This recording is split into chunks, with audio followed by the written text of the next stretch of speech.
یا حالت امن ہو یا سرحدوں کی حفاظت ہو، ہر جگہ پہ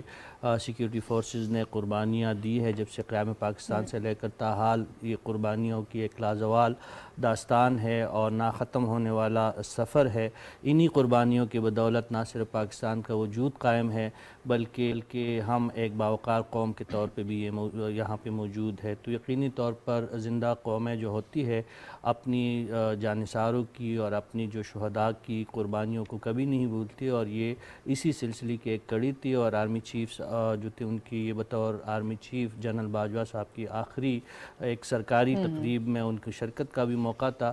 تو وہ کافی جذباتی بھی تھے اور کچھ غیر روایتی باتیں بھی انہوں نے کی ہے، لیکن اس پہ بعد میں شاید آپ بات کرنا چاہیں گے۔ میں اتنا ہی کہوں گا کہ واقعی جس طرح آرمی چیف نے کہا کہ زندہ قومی اپنی شہیدوں کو اور اپنے جو ان پہ جان نثار کرنے والے جو لازوال قربانیاں دینے والے لوگ ہوتے ہیں ان کو کبھی نہیں بولتے، اور یہی زندہ قوموں کی نشانی ہے۔ بالکل۔ اور طارق چودھری صاحب، یہ اپنی فورسز کا مورال بلند کرنے کے لیے، بلند رکھنے کے لیے بھی بہت ضروری ہے کہ جب اس قسم کی تقریبات کا انعقاد کیا جاتا ہے، جو لوگ اپنی جان کی پرواہ نہیں کرتے اور اپنے ملک کی حفاظت کے لیے، ہم سب کی حفاظت کے لیے اپنی جان بھی قربان کرنے سے دریغ نہیں کرتے، تو ان کے لیے یہ ایک دن مختص کیا جاتا ہے۔ میں چاہتی ہوں کہ سب سے پہلے ہم اسی پہ ہی بات کریں، پھر جو سیاسی گفتگو ہوئی ہے پھر اس کو پروگرام میں شامل کریں گے۔ دیکھیں، اگر آپ 2013 کے بعد سے لے کر آج کی تاریخ تک دیکھیں تو پاکستان آرمی دنیا کی ان چند ایک آرمیوں میں سے ہے جس نے سب سے جو مشکل ترین وار ہوتی ہے اربن انسرجنسی، اس کو نہ صرف اس کے خلاف فائٹ کیا بلکہ اس میں کامیابی حاصل کی ہے۔ گزشتہ چند سالوں میں بہت سی ایسی مثالیں دی جا سکتی ہیں، موجودہ آرمی چیف، ان سے جو پچھلے آرمی چیف تھے، اور جو لیڈرشپ تھے ملٹری کی، ان کی جو کوششیں تھیں دہشت گردی پر خاتمے کی، دہشت گردی پر قابو پانے کی، ان کا اعتراف جو ہے بین الاقوامی سطح پر کیا۔ وہ کچھ سال پہلے جرمنی میں کانفرنس ہوئی تھی مختلف ملکوں کے سربراہوں کی، جو آرمی چیفز تھے،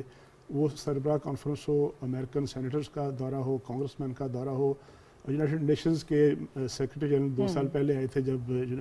ہماری جو فوجیں ہیں ہماری کام کرتی ہیں بین الاقوامی فورسز کے طور پر، ان کے اعتراف کے طور پر، جب بھی کوئی اس طرح کا موقع آیا ہے تو اس دنیا نے اس بات کو مانا ہے کہ 80 سے 85%، 90% تک پاکستان نے دہشت گردی پر قابو پایا ہے۔ یہ شاید دنیا کی ان چند فورسز میں سے ہے جس نے گزشتہ چند سال میں سپاہی سے لے کر اور major general, lieutenant general level کے جو افسران تھے ان کی قربانی دی ہے، جو براہ راست لڑ رہے تھے فیلڈ میں، اور جو ہمارے ویسٹرن بارڈر پر، ہمارے ایسٹرن بارڈر پر اور ہمارے ملک کے اندر جو دہشت گردی کا ایک بیج بویا تھا، ہمارے ملک کی مخالف قوتوں نے، وہ ممالک، وہ ایلیمنٹس جو کہ ماندانہ رویہ رکھتے تھے پاکستان کے خلاف، پاکستان کے قیام سے ہی، تو پاکستان کی جو افواج ہیں قربانیوں کی لازوال داستان ہے۔ آپ پچھلے 3 ماہ میں دیکھیں کہ یہ جنگ جو ہے، یہ ایسی جنگ ہوتی ہے جو جسے میں کہتا ہوں کہ اربن انسرجنسی ہے، جس کا کوئی ایک بیٹل فیلڈ متعین نہیں ہوتا، اس کا کوئی دن نہیں ہوتا، کوئی رات نہیں ہوتی، جہاں کوئی دشمن جو ہے وہ وار کرتا ہے اس کو اینٹیسپیٹ بھی کیا جاتا ہے، کووڈ آپریشن بھی ہوتے ہیں، خفیہ آپریشن بھی ہوتے ہیں، اور مسلسل ایک جاری و ساری عمل ہے۔ اس سارے عوامل میں گزشتہ 3 ماہ کے دوران بھی ہم دیکھیں تو کتنے ایسے آپریشن ہیں جن کا مجھے اور آپ کو نہیں پتا، لیکن بڑی کامیابی سے ان پر قابو پایا گیا، اور ہزاروں ایسے واقعات ہیں جن کو اینٹیسپیٹ کر کے ان کو پہلے سے ہی ان کو نیوٹرلائز کر لیا گیا۔ لیکن اس دوران جو ہے بہت سے ہمارے فوجی اہلکار ہیں، ہمارے افیسر ہیں، انہوں نے جانیں قربان کی ہیں۔ تو جب ایک فوج کا سربراہ، ایک فوج کا سپہ سالار جو ہے، جب اس طرح سے اپنی ان تقاریب میں سے جو کہ ان کی آخری تقاریب میں شمار ہوتی ہے، ظاہر ہے آج یوم شہداء کی تقریب تھی، اگلے 2-3 روز وہ اپنی فارمیشن میں جائیں گے مختلف جگہوں پر، وہاں خطاب کریں گے، لیکن یہ وہ خطاب ہے جو میرے اور آپ تک براہ راست پہنچا ہے، جسے ہم نے دیکھا ہے، اور جس میں ہم نے ان کا رویہ، ہم نے ان کی باڈی لینگویج، ان کے جو فیس ایکسپریشنز ہیں وہ دیکھے ہیں کہ کس طرح سے ایک رخصت ہوتا ہوا سپہ سالار، جس کو معلوم ہے کہ اس کے بچوں نے، اس کے سپاہیوں نے، اس کے جوانوں نے کس طرح سے قربانیاں دی ہیں، کس طرح سے ہمارے آج کے لیے، ہمارے کل کے لیے آج قربان کیے ہیں، جس طرح سے ایک قوم جو کہ مسلسل جو ہے اپنے ویسٹرن اور ایسٹرن بارڈر پر ایک شکار رہتی ہے دباؤ کا، کہ کبھی LOC پہ کچھ کارروائی ہوتی ہے، کبھی